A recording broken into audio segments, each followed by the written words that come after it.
Hello everyone, welcome to Maritime SoftwareHub. In this episode, I'm excited to be joined by Harriet Hunnisett-Johnson, who is the head of maritime for Signol. It's a really interesting company that's very focused on the more behavioural science side of digitalisation and how the crew utilise digital solutions on board vessels. So lots of interesting stuff to learn from her. She has spent the early part of her career on board vessels, mainly on the the cruise side, but also has had a really good transition into digital technology, in particular working in product management roles while she's been on shore for the last 10 or so years. So I hope you enjoy this conversation. Thank you again for tuning in, and we'll speak again soon. Hi Harriet, thank you for joining us on the podcast. Hi Callum. Great to finally speak to you. I know we've had a couple of conversations in the build up to this, but it's really exciting to introduce you to our audience and also to learn a bit more about your history, your background, and obviously Signol's solutions. So for those that don't know you, obviously you're Harriet Hunnisett-Johnson from Signol. Would love it if you could perhaps give us a bit of an overview of your background and tell us a bit more about yourself. Would be fantastic. Absolutely. Thank you for having me. It's a pleasure to be here with you today, Callum. So I am currently working for a company called Signol, and I'm head of maritime here at Signol. But my background was at sea. I was a seafarer for about 9 years. I sailed up to chief officer, and then I came ashore and went into software development. So that's my little bit about my background and where I've been and what I've done. And I can go on and tell you a bit more about my career if you would like. Yeah, love it. Especially those early days on board vessels must have been fantastic. And how long were you sailing for?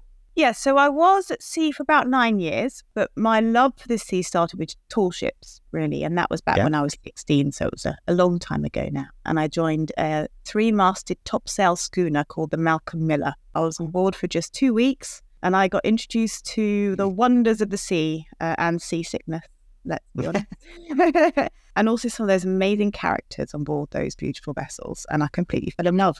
So then when I was old enough, I went and did a cadetship with P&O Cruises. So that's how I got into it eventually. And were any of your family already in the shipping space, or were you kind of the first? No, I was the first. I was the nutter of the family, let's be honest. Decided I wanted to do something completely different.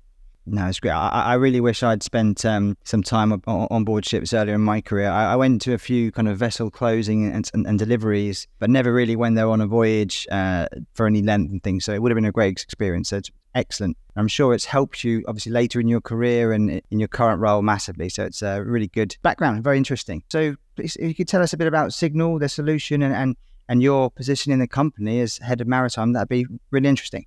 Yeah, no, absolutely. I guess I kind of need to sort of start from my move ashore and so what I did from there, because I sailed up to chief officer, but when I was on board the ship, I spent a lot of time looking at the software on board the bridge and realizing that it had quite clearly been built by someone who had no idea about what happened on the bridge of a ship. It's a crazy world out there, let's be honest. It's very different, and unless you've been there, you don't get it.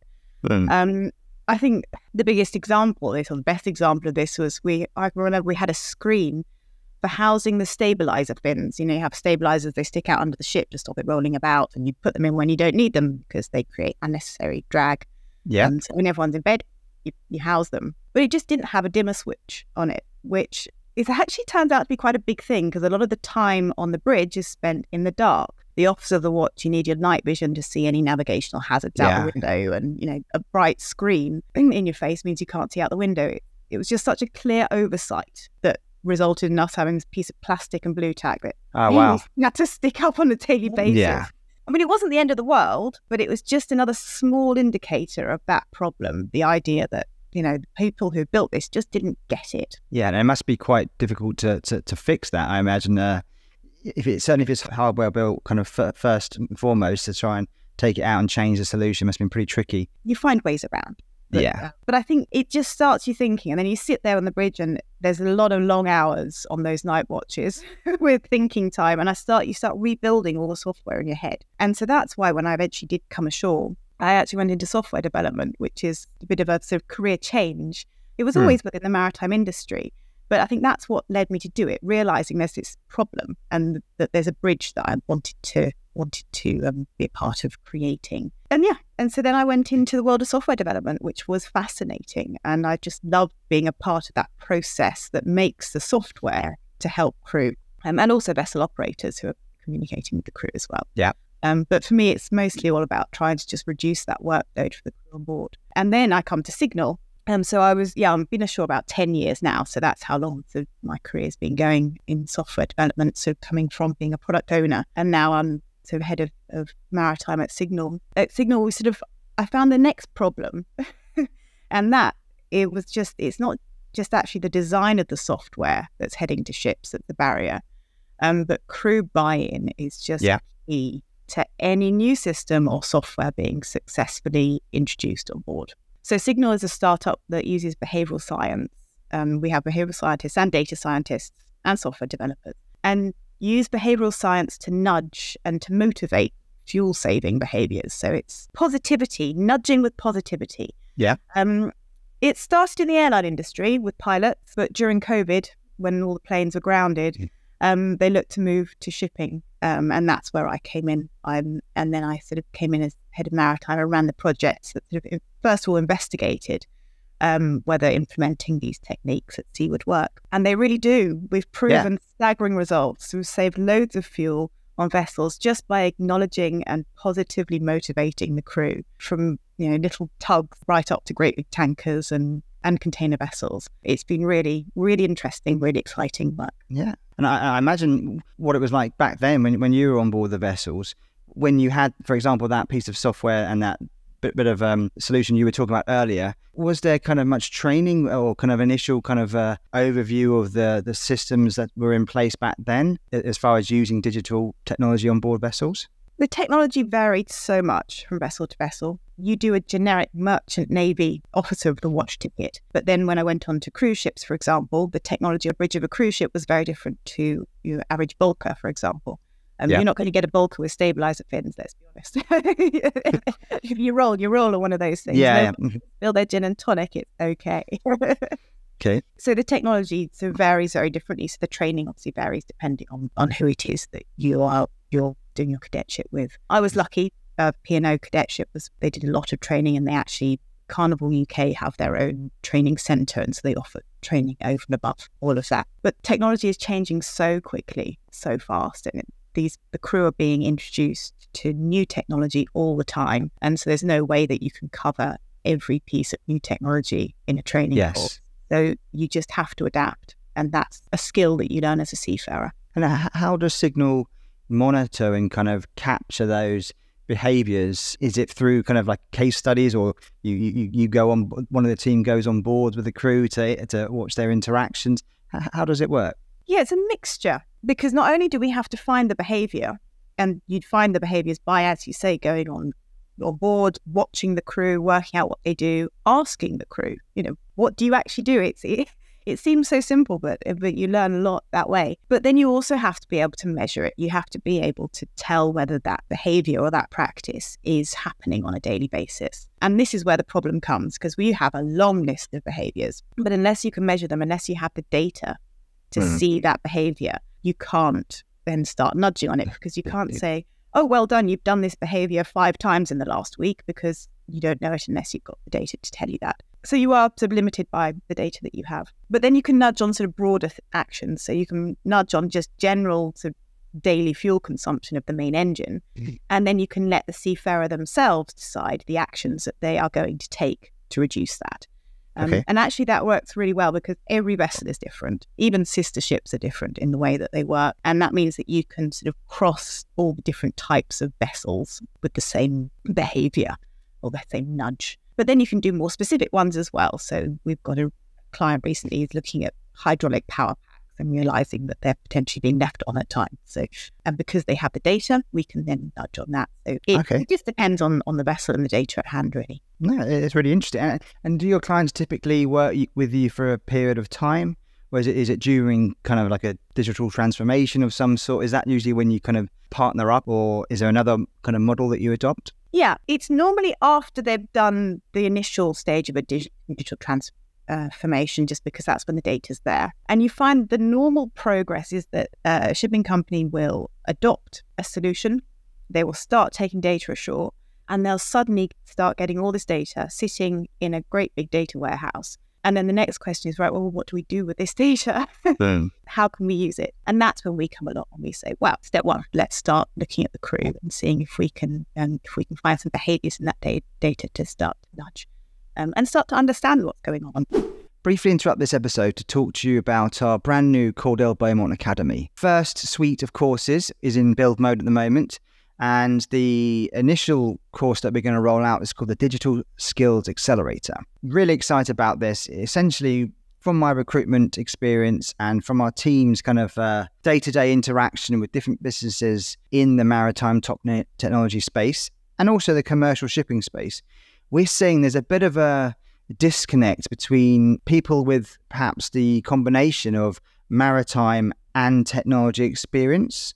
So what we're trying to do is provide some very high level courses, online courses, kind of in video format, bite size, 4, 5, 6 minutes per lesson, just giving a high level overview of the different areas within maritime technology. So that could be perhaps focusing on weather routing or, I don't know, vessel performance solutions, I don't know, pre and post fixture, sort of data associated with cargo flows, that type of thing. So each episode will have a specific topic that I'll run through.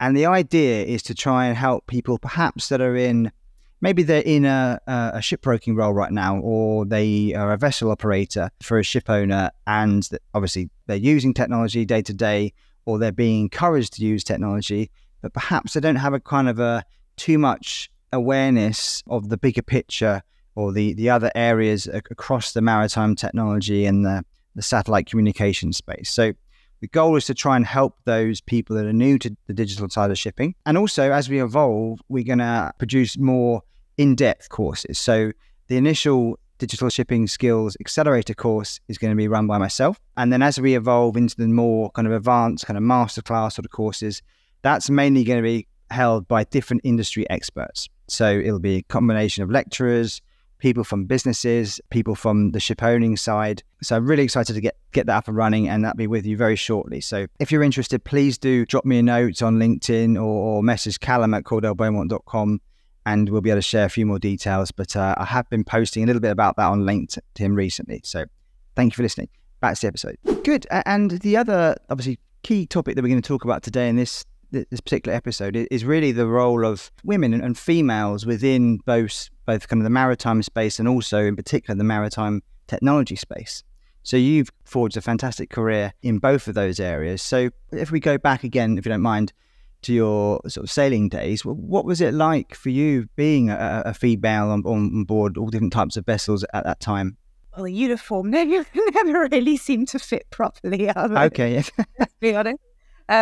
Yeah, at times it was hard to be sort of working against decades of sort of stigma and conservative world that really wasn't set up for men. But it was also really exciting and rewarding, I think, to feel like you're sort of paving the way for change. You felt a little bit like you're pioneering. But I mean, I did find that the vast majority of the crew that I worked with, they were really supportive and positive, and there was definitely a culture of inclusivity. But this was a course on cruise vessels where there were already lots of professional women on board in other departments. So I can imagine it potentially would have been different if I'd been on, a bulker out there when I was at sea. But I think it was very much about getting your head down, working hard, and then just accepting and dealing with the way it was. You just got on with it. I do think after speaking with some male counterparts in hindsight, they've sort of openly acknowledged that as a woman in this role, you sort of needed to work harder to gain the same levels of respect and acceptance in some circumstances. But for us at the time, the only way to change this was to succeed. So yes, that's what we did. No, I mean, I guess, do you feel like there is still an imbalance at the moment of kind of between the female and male ratio, particularly maybe in the cruise space, but also in the more, I guess, commercial shipping space as well? Oh, yeah, I mean, there definitely is. There aren't very many women at sea. But remember, we're dealing with an international workforce. So any change, I mean, it needs to be accepted by cultures and traditions all around the world. It's a huge task to try and change. It is slowly changing. There's definitely more women around. And there are some fantastic groups like WISTA, for example, Women International Shipping and Trade Association. And they helped showcase the significant and, this increasingly important role of women in shipping. So both at sea and ashore, actually. That's good. And I think there's also a bigger question here about how we can improve the work-life balance of all seafarers. It's not just about getting in out sea. It's not just about equality. I think it's about seafarers in general. And I think those two questions go hand in hand, actually. Yeah, definitely. I think the more and more kind of advances we're seeing on the connectivity side of shipping, hopefully it is starting to really help the people being able to stay in touch more regularly with their loved ones and that type of thing, which I know has been a struggle over the years, especially when lockdown and COVID, where they couldn't disembark vessels for a long period of time. So yeah, that makes a really good point. And I mean, as far as the latest kind of trend in shipping, in shipping technology, are you finding that your teams or the other kind of counterparts within product management and other areas of the sort of SaaS models, different areas, are quite kind of more kind of open, or there's higher volumes of females, or is it generally still relatively male dominated, would you say? Yeah, I mean, I think software development generally is quite a male-dominated industry as well. So when you mix the two, it still is. But I mean, I am seeing a lot of very driven, successful women in the industry ashore. I mean, there's definitely still a large male majority, but I think ultimately the reason when I came ashore when I did was that I needed to adapt my career to one that fitted having a family. And that's the reality of it. And moving at that point allowed me to upskill in other areas and gave me the space to learn about the very complex and varied aspects of not only shipping, but as you say, the other areas of software development. Yeah. And I'm also meeting lots of other women and actually men for that matter too, who have made that same decision that I did. So I don't think I can speak for every woman's journey in this industry, but we're all different. But I can tell you honestly what drove me and how I can see that potentially driving other women in the same way. And yes, you do see a lot of women coming through now, which is really, really exciting. It's good news. Yeah, definitely. I mean, from my point of view, so when it's like a few years ago before I started the business here, I was helping kind of manage and run the trainee broker program at Clarkson's, and regularly we would monitor and ask how many females are applying compared to males, that type of thing. And the general trend and theme was always around kind of 3-to-1 was kind of the typical ratio. And we also used to talk to the different universities, like Cass Business School, these other ones that used to come in Henley, and then again they'd have a very similar kind of ratio. But I think over the time it has been growing more and more. I'd say the last sort of 20 or 30 so hires that we've done as a business, probably around 12, 14 of those have been females. So almost say half or so. And they're generally in roles like product management, obviously sales, account management, key account management, those sort of positions, and also business analysis.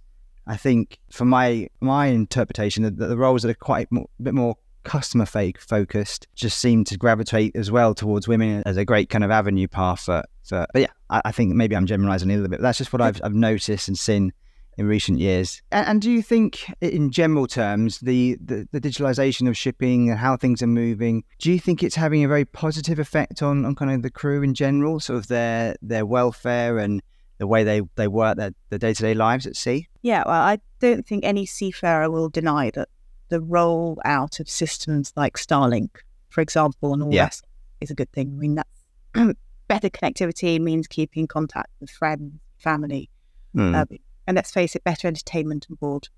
We used to have to wait for the newest crew member to arrive with the latest Friends box sets, just so we'd have to watch, So absolutely, I think that side of thing, it's only positive.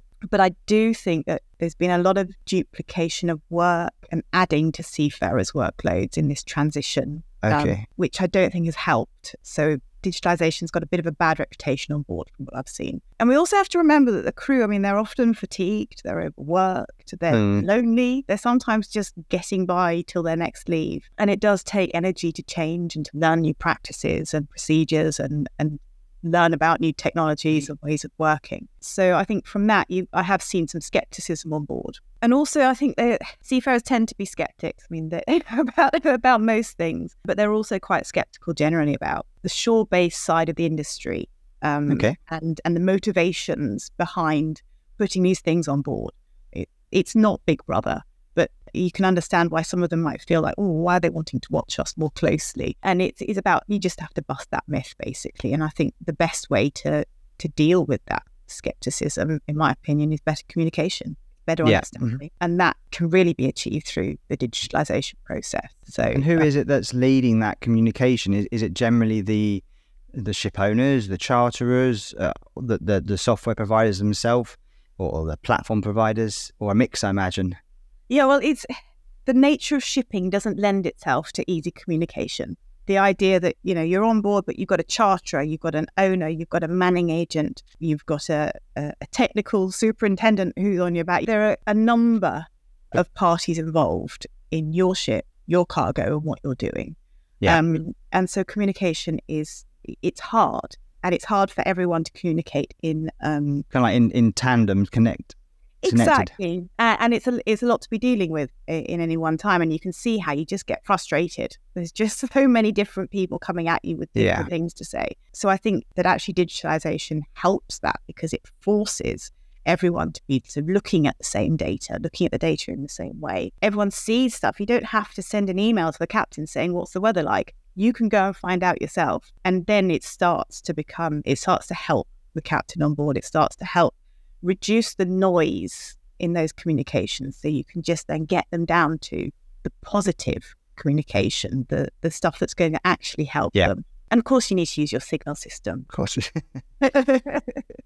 Good. Okay, well, that's very helpful. I appreciate you running through your insights on it's sometimes a bit uncomfortable asking people about the male to female space in shipping and how it's evolving. But what I didn't ask, and I mean to ask a bit earlier on, is I'd love to learn a bit more, to be honest with you personally, about the role as a chief officer. So when you're on board vessels, obviously we've got some insight, but just from your point of view, what was the day-to-day like for you as you kind of, I know you rose through the ranks to get that role, but what was that kind of chief officer role like for you? Yeah, so when I was chief officer, it was on a car ferry, Fastcat, and it was all about the cargo, and the cargo in this case was getting the cars on board. I mean, the main part of your job is safety. It's always about safety, because ultimately it's a dangerous place to be at sea.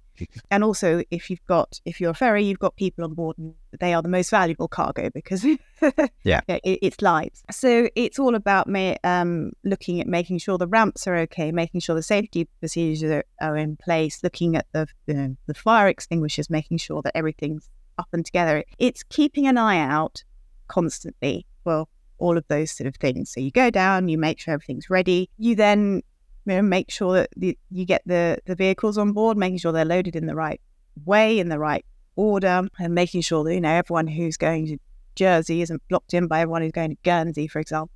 Yeah. But also then you're the one who knows about the weather. You know what it's going to be like, whether you need to put extra straps and cars to make sure that they don't roll around. There's plenty of decisions like, if someone is pregnant, you need to work out whether they're allowed on board or not, and you use the weather, for example, to work that out. If someone is 8 months pregnant, you probably don't want to be in a heavy sea, but hey, if it's calm, you might get away with it. Or if there's a horse box, for example, you're the one who eventually has to go up and say, look, sorry, the weather's too rough, we can't actually take a horse in these conditions. So you have to adapt yourself to lots of different scenarios. But as the chief officer, it's the cargo that's mostly your concern. The captain is the one who normally does the manoeuvring and that side of things. Yep.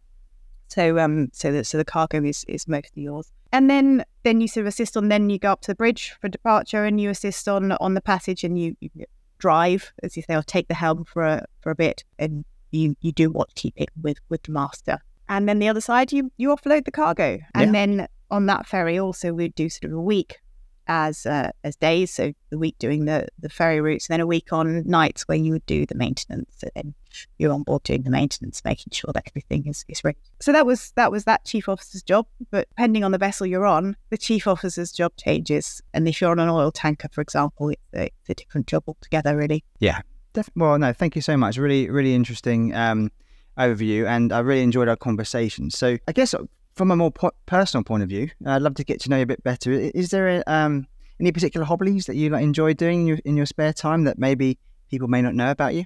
I love to walk the dog. Cool. What type of dog do you have? He's a golden retriever, and he's lovely. He's called Indiana Bones. Oh wow, great name.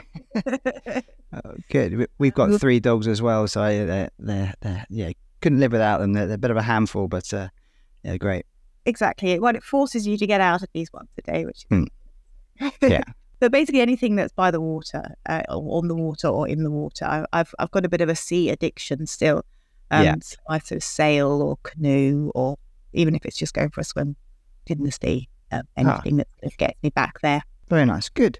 Well, thank you so much again for joining us. Is anything else you'd like to add or share with our listeners at all? No, I think that's covered it. I think just, do go and visit the website, Signol website. It's Signol with an OL at the end, not an AL. And also happy, look me up on LinkedIn, find me. I'm happy to help anyone looking to go to sea or come ashore from sea. There's so many opportunities here in this industry. I'm happy to help anyone. All right. Excellent. Great. Well, thank you so much for your time, and I'll be in touch soon. Fantastic. Thanks, Callum. All right. Pleasure. Bye. Thanks, Harriet. Bye-bye. Thank you for listening to this episode. I really enjoyed my conversation with Harriet. Very interesting to hear someone's kind of experiences and point of views from being on board vessels, particularly a good 10, 15 years or so ago, where technology was just starting to sort of play a fairly new role in shipping. I know obviously some solutions have been around for a lot longer than that, but it was interesting to hear how they were being adopted. And also, really, really fascinating to learn a bit more about her view and opinion on females in shipping and women in both kind of shore-based maritime technology and also on board the vessels themselves. So thank you again for tuning in. Another great conversation, and we've got a number lined up over the next coming weeks, and I will be sharing some information about those. So thanks for joining in. Please do like and subscribe to the channel, and if anybody else that might be interested in the show, please do share it with them. Thank you very much.